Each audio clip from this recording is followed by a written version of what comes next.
15 अगस्त 1971 रात के करीब 1 बज रहे थे।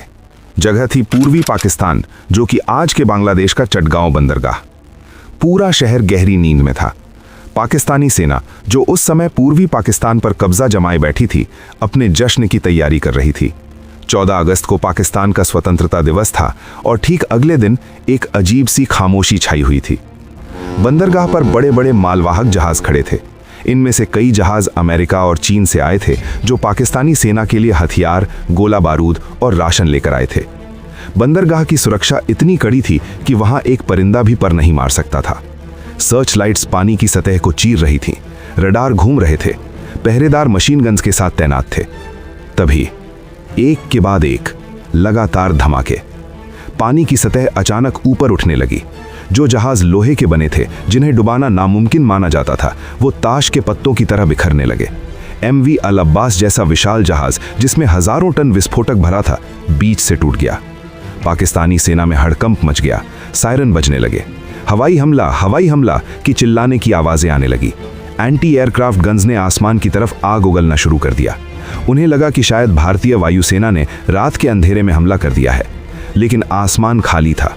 न कोई फाइटर जेट, न कोई बॉम्बर प्लेन। फिर उन्हें लगा कि शायद भारतीय पनडुब्बियों ने पानी के नीचे से टॉर्पीडो दागे हैं। सोनार चेक किया गया, लेकिन पानी के नीचे भी कोई पनडुब्बी नहीं थी। न आसमान में दुश्मन, न पानी के नीचे कोई मशीन। फिर ये जहाज डूब कैसे रहे थे? वो कौन था जो पाकिस्तान की नाक के नीचे उनकी सबसे सुरक्षित जगह पर तबाही मचाकर बिना एक भी गोली चलाए गायब हो गया? ये कहानी किसी फैंटम या भूत की नहीं है। ये कहानी है उन मुट्ठी भर निडर नौजवानों की, जिन्होंने सांस रोककर, मौत को गले लगाकर दुनिया के इतिहास का सबसे खतरनाक साइलेंट वॉर यानी खामोश युद्ध लड़ा। नमस्कार दोस्तों, आज हम पानी की गहराइयों में छिपे उस राज से पर्दा उठाएंगे जिसे ऑपरेशन जैकपॉट के नाम से जाना जाता है।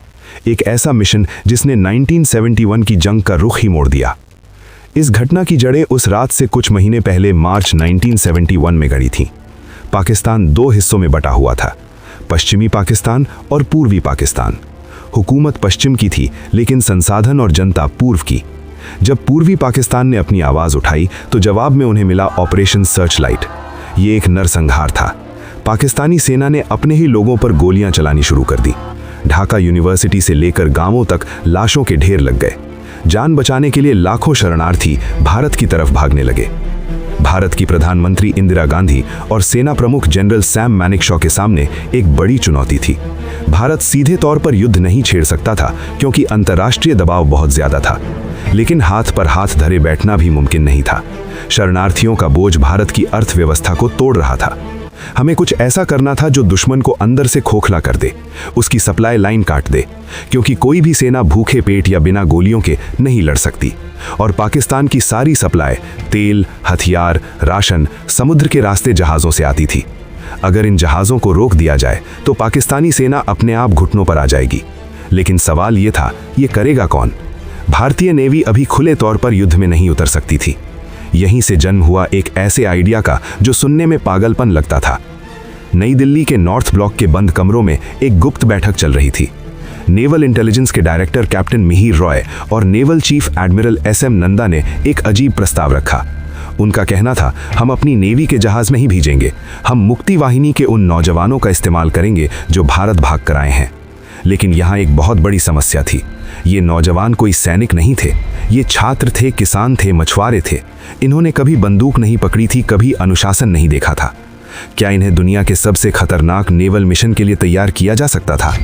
कैप्टन मिहिर रॉय का जवाब था, हाँ, क्योंकि उनके पास वो हथियार है जो किसी ट्रेनिंग से बड़ा है, बदले की आग। उन्होंने अपने परिवार को मरते देखा है, वो किसी भी हद तक जा सकते हैं। इस मिशन का जिम्मा सौंपा गया एक बेहद सख्त और काबिल ऑफिसर को, कमांडर MN सामंत को। कमांडर सामंत को कोवर्ट ऑपरेशंस का हेड बनाया गया। उन्हें कहा गया, इन लड़कों को ऐसी ट्रेनिंग दो कि ये पानी के अंदर भी सांस ले सकें और दुश्मन के जहाज को बिना भनक लगे उड़ा सकें। दोस्तों, किसी भी सेना के लिए सबसे बड़ी ताकत उसके अफसर होते हैं। मुक्ति वाहिनी के पास जोश था, लेकिन अनुभव नहीं। उन्हें लीड करने के लिए किसी एक्सपर्ट की जरूरत थी, और ये एक्सपर्ट्स मिले एक बहुत ही फिल्मी और रोमांचक तरीके से। मार्च 1971 में फ्रांस के टूलोन शहर में एक पाकिस्तानी पनडुब्बी PNS मैंग्रो खड़ी थी। इस पनडुब्बी के क्रू में कुछ बंगाली अफसर भी थे। जब उन्होंने रेडियो पर सुना कि उनके देश यानी पूर्वी पाकिस्तान में उनकी माँ बहनों के साथ क्या हो रहा है तो उनका खून खौल उठा। इनमें एक नाम था अब्दुल वाहिद चौधरी और उनके 7 साथियों ने एक बहुत बड़ा फैसला लिया। उन्होंने पाकिस्तानी नेवी से बगावत करने की ठान ली। सोचिए, विदेश की धरती पर जहां पाकिस्तानी खुफिया एजेंसी ISI की नज़र उन पर थी, वहां से भागना मौत के मुंह से निकलने जैसा था। ये 8 जाबाज, जिन्हें बाद में इतिहास ने दी 8 सबमरीनर्स कहा, अपनी जान हथेली पर रखकर वहां से भागे। वो स्पेन पहुंचे, फिर वहां से भारतीय दूतावास की मदद से भारत आए। इन 8 लोगों का भारत आना ऑपरेशन जैकपॉट के लिए गेम चेंजर साबित हुआ। अब हमारे पास ऐसे ट्रेनर थे जो पाकिस्तानी नेवी की नस नस से वाकिफ थे। मई 1971, पश्चिम बंगाल का मुर्शिदाबाद जिला, भागीरथी नदी का किनारा। यहाँ एक गुप्त ट्रेनिंग कैंप बनाया गया। इस कैंप का नाम रखा गया कैंप प्लासी। इतिहास का पहिया देखिए दोस्तों, 1757 में इसी जगह प्लासी की लड़ाई में नवाब सिराजुद्दौला को धोखे से हराया गया था और भारत ने अपनी आज़ादी खोई की। और अब 200 साल बाद ठीक उसी जगह पर एक और आज़ादी की लड़ाई की तैयारी हो रही थी, लेकिन इस बार हम किसी को गुलाम बनाने के लिए नहीं, बल्कि किसी को आज़ाद कराने के लिए लड़ रहे थे। कैंप प्लासी में करीब 400-500 बंगाली नौजवानों को चुना गया। शर्तें बहुत सख्त थीं। तैरना आना चाहिए, सीने में दम होना चाहिए और वापस न लौटने का डर नहीं होना चाहिए। कमांडर सामंत और उनके साथियों ने इन लड़कों की ट्रेनिंग शुरू की। ये कोई आम ट्रेनिंग नहीं थी। इन लड़कों को सिखाया गया कि पानी के अंदर घंटों कैसे रहना है, बिना ऑक्सीजन सिलेंडर के सिर्फ एक पाइप के सहारे कैसे तैरना है, पानी का बहाव, ज्वार भाटा और अंधेरे में दिशा कैसे पहचाननी है। लेकिन सबसे महत्वपूर्ण चीज जो उन्हें सिखाई गई वो थी उनका हथियार, लिम्पिट माइन। देखने में ये एक छोटे कछुए या उल्टी कढ़ाई जैसी होती है। इसके अंदर शक्तिशाली विस्फोटक भरा होता है और इसके नीचे लगे होते हैं बहुत ही ताकतवर चुंबक। कमांडोज को सिखाया गया कि उन्हें तैरते हुए दुश्मन के जहाज के नीचे जाना है, पानी के अंदर ही जहाज के पेंदे यानी लोहे की सतह पर इस माइन को चिपकाना है। ये चुंबक इतना तेज होता था कि एक बार चिपक गया तो उसे हाथ से निकालना नामुमकिन था।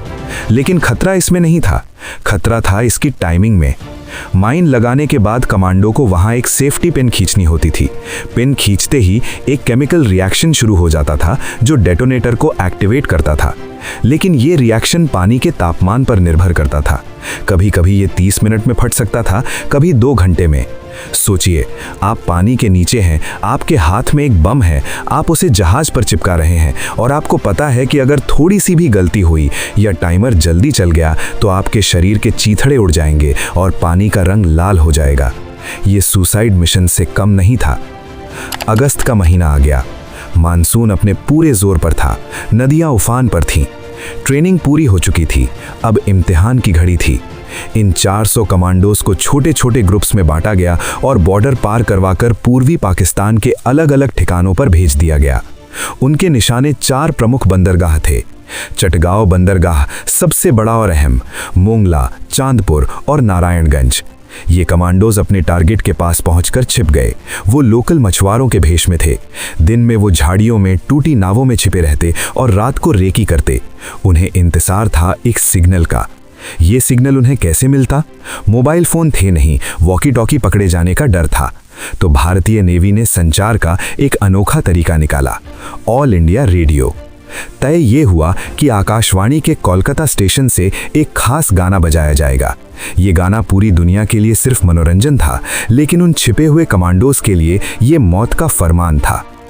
13 अगस्त 1971 सुबह के समय रेडियो पर एक गाना बजा।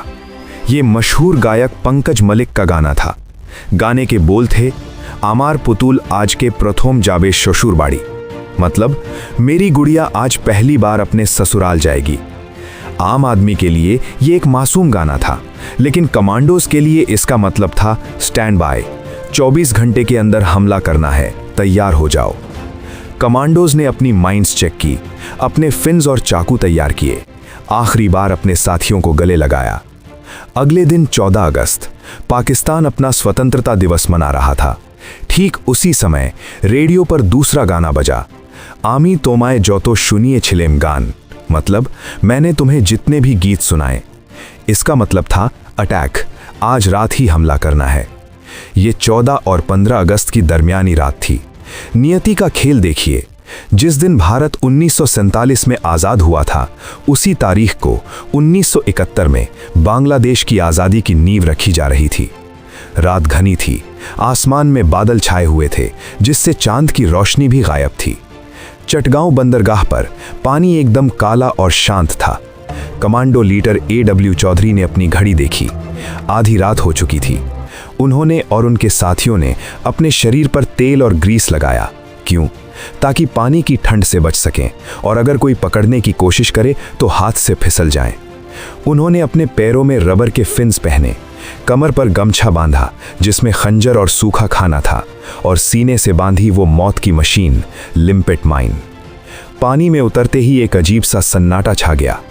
इन कमांडोज को 1-2 किलोमीटर नहीं बल्कि कई जगह 6-7 मील तक तैरना था, वो भी पानी के ऊपर नहीं, पानी के सतह के ठीक नीचे, सिर्फ एक पतली सी नली के सहारे सांस लेते हुए। सबसे बड़ा खतरा था पाकिस्तानी गश्ती नौकाएं। वो रह रहकर पानी में सर्च लाइट मार रही थीं। जैसे ही लाइट आती, कमांडोज पानी के अंदर सांस रोककर नीचे चले जाते।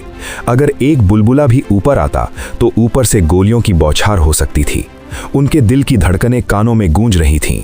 उन्हें जहाज़ों के प्रोपेलर की आवाज़ें सुनाई दे रही थीं। वो जहाज़ों के पास पहुंचे, विशालकाय जहाज़ जो ऊपर से लोहे के पहाड़ जैसे लग रहे थे। कमांडोज ने अपने चाकू से जहाज़ के पैंदे पर जमी काई को साफ किया। फिर क्लिक, लिम्पेट माइन को चुंबक से चिपका दिया। एक जहाज़ पर एक माइन काफ़ी नहीं थी, बड़े जहाज़ों पर 5-6 माइन्स लगाई गईं। हर माइन का टाइमर सेट किया गया 45 मिनट। अब उनके पास भागने के लिए सिर्फ 45 मिनट थे, और भागना भी उसी पानी के रास्ते था, तैरकर। थकान से बदन टूट रहा था, लेकिन रुकने का मतलब था मौत। रात के 1:40 हो रहे थे। कमांडो सुरक्षित दूरी पर पहुंचकर नदी के किनारे की झाड़ियों में छिप गए। वो भीगे हुए थे, कांप रहे थे, लेकिन उनकी नजरें बंदरगाह पर टिकी थीं। 1:45 AM पहला धमाका हुआ। बूम! आवाज इतनी तेज थी कि कई किलोमीटर दूर तक खिड़कियां हिल गईं। इससे पहले कि पाकिस्तानी संतरी कुछ समझ पाते, दूसरा धमाका, बूम! तीसरा, चौथा, पांचवां। अगले 30 मिनट तक चटगांव, मोंगला, चांदपुर और नारायणगंज के बंदरगाह धमाकों से गूंज रहे थे। जो जहाज कल तक पाकिस्तान का गुरूर थे, वो अब जलती हुई मशाल बनकर पानी में डूब रहे थे। MV अल अब्बास, MV ओरिएंट बार्ज, सब के सब तबाह हो गए। पानी में तेल फैल गया और उसमें आग लग गई। ऐसा लग रहा था जैसे नदी में आग बह रही है। पाकिस्तानी फौज पगला गई थी। वो अंधेरे में हर तरफ गोलियां चला रहे थे। उन्हें समझ ही नहीं आ रहा था कि दुश्मन कहां है। वो पानी में गोलियां मार रहे थे, हवा में मार रहे थे, लेकिन हमारे कमांडोज, वो तो अपना काम करके उस धुएं और अंधेरे का फायदा उठाकर गायब हो चुके थे। उस एक रात में, सिर्फ एक रात में लगभग 45 बड़े और छोटे जहाज डुबो दिए गए या बेकार कर दिए गए। तकरीबन 1 लाख टन का सामान पानी में समा गया। ये द्वितीय विश्व युद्ध के बाद दुनिया का सबसे बड़ा और सफल नेवल सैबोटाज ऑपरेशन था। सुबह होते होते दुनिया भर की हेडलाइंस बदल चुकी थीं।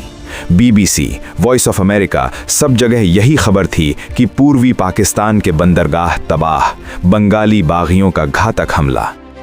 इस हमले का असर सिर्फ जहाज़ों के डूबने तक सीमित नहीं था, इसका असर बहुत गहरा था।